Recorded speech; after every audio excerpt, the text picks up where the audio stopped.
What's up and welcome back to another video, guys. Yesterday we had images leak out of all of our summer 2025 sets, and today I want to take a closer look at those images, more particularly all of the minifigures that we're going to be getting in 2025. We have a lot of really cool stuff to take a look at, so if you're excited, leave a like, and without further ado, let's get right on into this video. I want to start off by looking at some of the most hyped minifigures of 2025 being the Galactic Marines. Now these guys are going to be in that turbo tank at a $160 price point in the USA, and I have to say what you want about this build, but the minifigures look amazing. Starting off with our Galactic Marines, which we already had a little bit of leaks for the torso prints themselves, but now seeing the actual full mold of the helmet as well as the backpacks and just all of the detail on these guys, I think that they look amazing and I cannot wait to be army building them. I think that the helmet turned out amazing with the dual mold. Now it is a little bit odd and some people are a little disappointed to see that the eye kind of slots are black and not green. Personally, I'm kind of indifferent about it. I think either or are fine, but I do think this new helmet mold is amazing, and I'm very curious to see if this is something that LEGO uses in the future for maybe if they do like the clone snowtroopers like we saw in the Clone Wars, or maybe like those Geonosis troopers that we also saw in the Clone Wars. But nonetheless, I think these Galactic Marines have an amazing helmet mold as well as some great detailing. Now it is a little bit unfortunate that waist capes did not make a return. I think this could have been the perfect wave with perfect minifigures for LEGO Star Wars if we just had some waist capes thrown in here. Unfortunately, still being printed, but the fact that printed waist capes are my only downside to these minifigures is definitely saying volumes. I think the Galactic Marines look amazing and I can't wait to be army building them.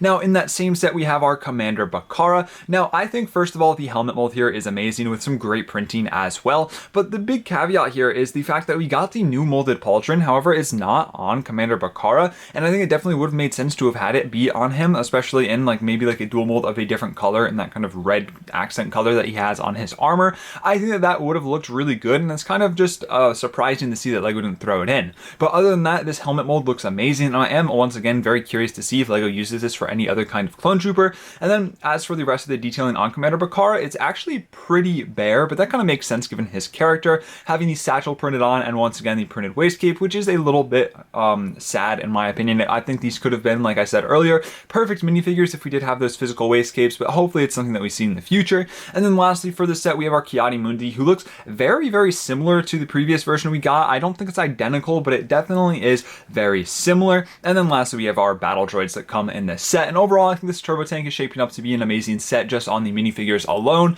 Now the build may be a little bit lackluster, but I still think it is a fun one and I cannot wait to get my hands on this one. Next up, I want to take a look at the Slave one that many people were very highly anticipating to see, just to see if this Jango Fett would be the same as the one in the UCS set and or not. And now we know that it will not be the same. Now, yes, the minifigure is pretty much exactly the same, just minus the arm printing, but I think that it is nice to see that Jango Fett will be accessible in a cheaper set, so you don't have to fork over $300 to get that character. And then as for our other minifigures in this set, we have our Lama Su, who looks amazing. I think that first of all, the printing, the detail is insane, but most of all, the neck piece as well as just the mold for the head, it looks amazing. I definitely would take this over the Taun We that we got earlier in the Obi Wan Starfighter. So I think this set is shaping up to be a great one. Now, yes, we do have the same version of Boba Fett that we saw in the UCS Slave one. A bit unfortunate. That minifigure is one that not a lot of people are big fans of, especially with the kind of hairpiece that LEGO chose to use. So it's a little sad that they didn't change it up at all for this set and trying to improve it.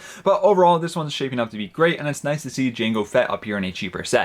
Next, as we move over to our MTT, we have our Aayla Secura, who is looking very good, but also looks almost identical to the previous version that we've gotten. Now, I'm sure that there is some changing in the printing, but with these low quality images, we just can't see it just yet. But it looks very similar to the previous version, which definitely isn't a bad thing, because I thought that old minifigure was very good, and this one is no different. Now, as for our Commander Bly, who looks great in my opinion, except for the fact that he has a printed waist cape. I think if Commander Bly had a physical waist cape, this would be a top 10 minifigure. But overall, I think that it is some great printing, some great detailing, especially on the helmet. Now, yes, people are a little upset that this helmet probably will have those little printing gaps, which is a little unfortunate, but that's just what happens with LEGO Star Wars in today's date and age. But with all the different printing and the details, I think this minifigure looks amazing, and he actually does have that plastic pauldron, which does look great for this minifigure. And then as for the rest of the minifigures in the MTT, we have the pilot droid, which is actually the version that we saw in the Trade Federation troop carrier, then our 6 battle droids, and our 3 commando droids. Overall, this MTT is shaping up to be a great set, but it is at the $160 price point, so it's one that some people might want to wait for it to go on sale before they end up purchasing it. To go alongside our MTT, we have the 327th Battle Pack, and now we have the visual of all of our clone troopers. And first of all, we already kind of saw all of our clone troopers for the 327th Battle Pack a couple of days ago, but now we see them in full, and I think they are looking very good. Now, there is one kind of issue that I have here, is that they do not have micro binoculars. I think that micro binoculars would have been the perfect inclusion here, and it's just kind of alarming to see that they weren't put in. So I feel like that is a piece that might be, you know, a bit more higher in desire for people wanting to army build them and wanting to put the micro binoculars onto all of their minifigures. So maybe if you have some, you know, get them out, get them ready for this set. And I am pretty sure that there will be extras in the MTT if you buy them for Commander Bly. Then I'm assuming that there's going to be at least 2 or 3 extras thrown in there. So that would be nice, but it would have been cooler to see all of these 327th clone troopers with the micro binoculars. But other than that, I think this set is shaping up to be a good one. Now, we will have the new pauldron on all of these minifigures, but still for $45, I just don't think this one's going to be a day one buy, especially if you want to army build it. We'll definitely wait for 20% on sale, but it will also have our super battle droids as well as the spider droid, and I think it's a good battle pack. I just think it's a bit overpriced at 40, or not even a bit, I think it's way overpriced, $15 overpriced to be exact at $45. And I saved the best for last with this V19 Torrent coming in at $65. Now, some people underwhelmed with this build, but I have to say this might be the best minifigures in a set in the past, like, I don't even know. All 3 of these minifigures are slam dunks by LEGO. LEGO cooked with the minifigure lineup here.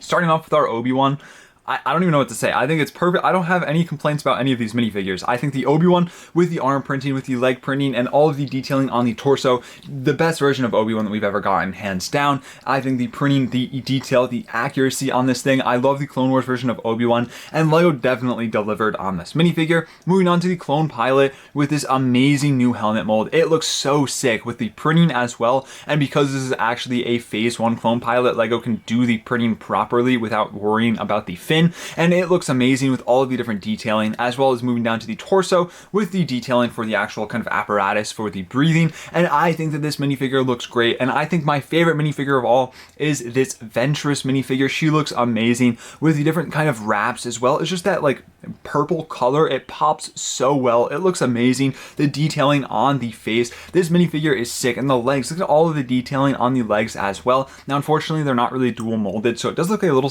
odd from the side, but nonetheless, I think this Ventress minifigure is amazing. I think the Obi Wan as well as the clone pilot, I think all 3 minifigures in this set are perfect, and it might just be my most anticipated of 2025. Now, yes, the build might be a little bit lackluster, but these 3 minifigures definitely carry this set. And that's going to do it for all of the images of the minifigures that we have. I think we have some amazing minifigures coming out on August 1st of 2025, and I cannot wait to get some better photos as well as getting my hands to army build some of these minifigures. So let me know down below in the comments what your favorite minifigure of 2025 is shaping up to be, and make sure to subscribe with post notifications on so you're first notified when I post a new video or when new leaks come out. Thank you all so much for watching. Stay safe. Drew signing out.